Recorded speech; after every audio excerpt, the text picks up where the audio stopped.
Desde su origen, la atención para los pacientes con discapacidad psicosocial o que requerían tratamientos de psiquiatría fueron tratados con medicación, métodos invasivos y destinados al confinamiento. El primer hospital de este tipo en América fue fundado por un fraile llamado Bernardino Álvarez y estuvo en la Ciudad de México junto al antiguo templo de San Hipólito. Fue un asilo para los llamados locos, un concepto que podía abarcar cualquier situación que la sociedad considerara anormal de manera subjetiva. Por otra parte, fue un hospital que vivía de la caridad y tenía poco apoyo económico de los gobiernos. La situación de los enfermos mentales siempre fue precaria. La ciencia médica en la especialidad de psiquiatría avanzó lentamente. En Europa se dieron los mayores logros que se imitaron en México. En 1910 se fundó el Manicomio General de México en el barrio de Mixcoac, mejor conocido como La Castañeda.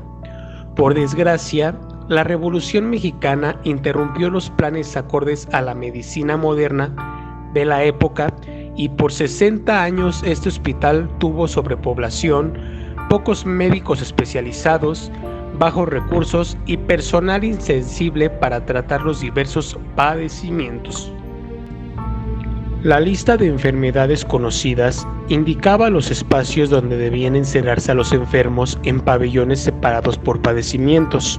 Aquella clasificación incluía términos como histéricas, seniles, epilépticos, imbéciles, inadaptados, etc. Fue hacia 1968 cuando el gobierno de México, en su pretensión de dar una imagen de progreso y modernidad al mundo que cerró el Hospital La Castañeda, los enfermos mentales fueron reubicados en nuevos hospitales en todo el país, siempre en condición de aislados. Los avances médicos no han podido hasta nuestros días resolver la complejidad de la mente humana. Muchos de estos pacientes combinan la pobreza endémica, mala salud física, traumatismos severos, una deteriorada salud mental y nunca llegan a curarse.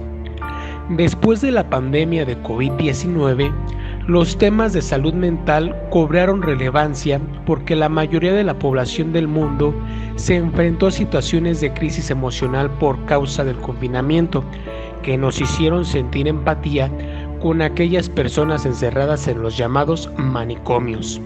Por fortuna y gracias a los medios electrónicos pudimos hacer contacto con especialistas, escuchar conferencias y realizar prácticas de salud que fueron de gran beneficio, pero a pesar de ello, la depresión y la ansiedad han aumentado al grado de ser una problemática de salud pública globalmente.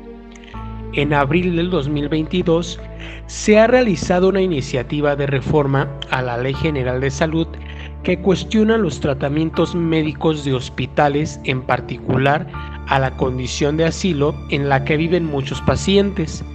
Con esta reforma se regula el acceso y prestación de servicios de salud mental y adicciones. Se pretende que la salud mental se integre a la atención de la salud en general, de manera orgánica y no separada.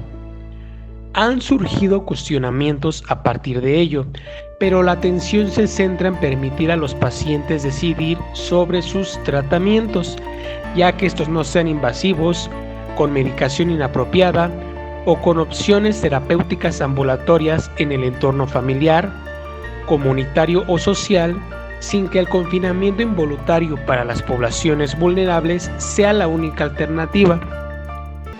Se intentan separar los casos individuales, humanizar y beneficiar a los servicios médicos que se encuentran saturados y sin recursos, así como también visibilizar la pobreza extrema de muchos pacientes sin familia y sin casa, que no tienen más opción que vivir encerrados en los asilos de enfermos mentales.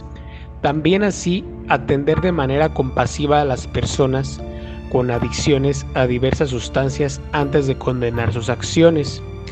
Mientras esto ocurre, esta transformación institucional en los hospitales psiquiátricos en México, la ciudadanía debemos contribuir a que también ocurra en términos de derechos humanos y así mantener la información actualizada y practicar la compasión con aquellas personas que padecen el tormento de una enfermedad mental. Desestigmaticemos y sepamos más y preguntemos más a los especialistas sobre cualquier inquietud.